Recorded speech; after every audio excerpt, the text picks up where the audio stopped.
Okay, so year 5, today we are off to London. Well, kind of, but we're going to go down some of those streets of old Victorian London. We're going to follow in the footsteps of Sherlock Holmes and Dr. Watson as they went through the different landmarks of London, solving some of those most baffling cases. We're going to go on a journey of discovery and see what those places look like now, but also what those places looked like in Victorian times. We're going to be using some geography skills, we're going to be using some mapping skills, as well as our historical inquiry skills. Let me ask you a question. Do you know where Sherlock Holmes and Dr. Watson lived?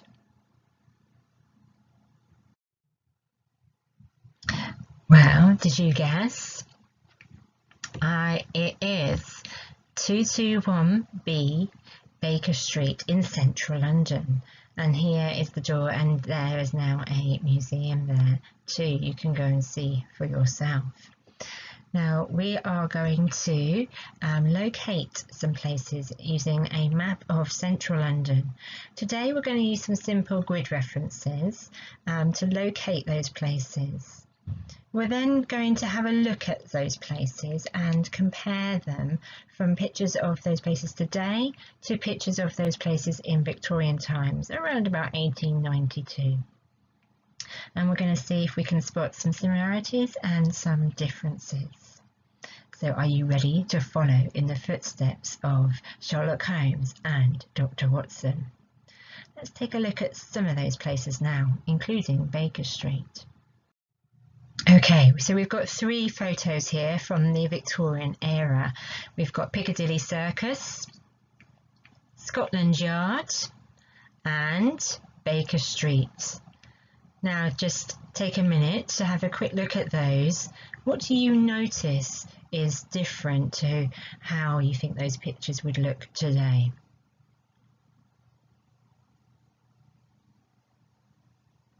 Now, instantly you would say that they're in black and white. Okay, colour photography was not invented then. Of course, one of the biggest differences you can see are the transportation. So in Victorian times there were horses everywhere, and horses and carriages were the main form of transportation. Now some of these pictures can look rather gloomy. It might be the graininess of the photo, but actually Victorian London streets were rather smoggy and heavily polluted from all those factories. Now we've got Scotland Yard Police Headquarters here, Baker Street where Sherlock Holmes and Dr. Watson lived, and Piccadilly Circus. I wonder if you've been there. Does it look like that today?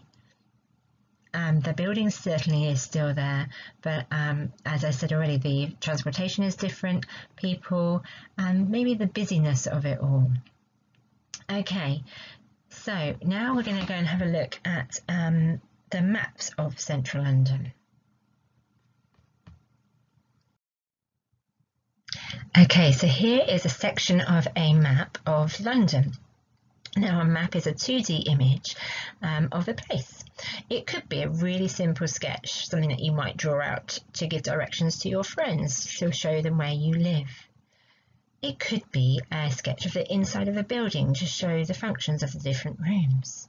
In fact, if you would like an extra challenge, you could draw a map of our school. That would come in really handy and be really great for visitors, or perhaps the new year R's coming up. So if you fancy a challenge, have a go at drawing a map of our school. Now, back to London. So we use maps to help us know where we're going. And when we use them, we also help us to visualise the features and the landmarks that we might see on our way. Knowing a map and knowing what to expect on our way helps us to get to our destinations safely, but also quickly sometimes. Okay, so let's have a look at our map here of London. We can see the River Thames running through central London here. It's a dominant feature. You can see some of the key landmarks. I wonder, can you spot St Paul's Cathedral?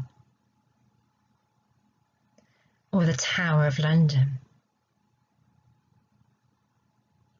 Now, when we use maps, it's really handy to have grid references so we can pinpoint exactly where those places are located. Now, to remember, we're going to just use simple grid references today. So you can see along the side we have our numbers and our letters. And I'm sure you have done this before.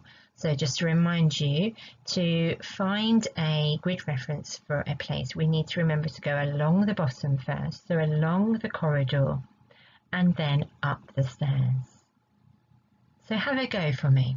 Just remind yourselves, how do you give a grid reference for Tower Bridge? So have a look on the map for Tower Bridge, and then on a piece of paper, write down a note of the grid reference for the location of Tower Bridge. Off you go.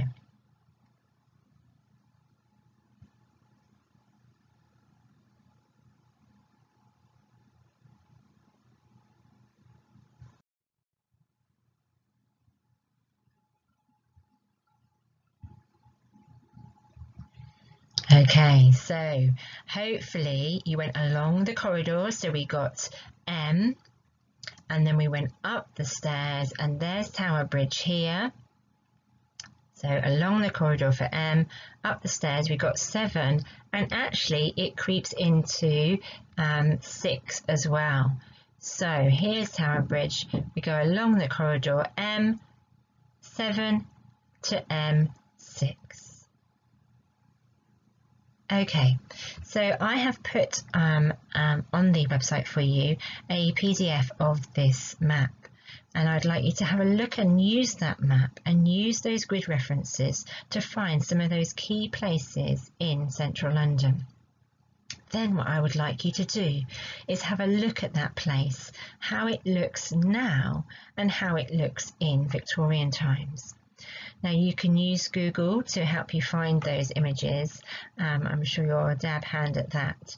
But I have also put some images together for you which you might like to refer to. Let's have a look at Tower Bridge.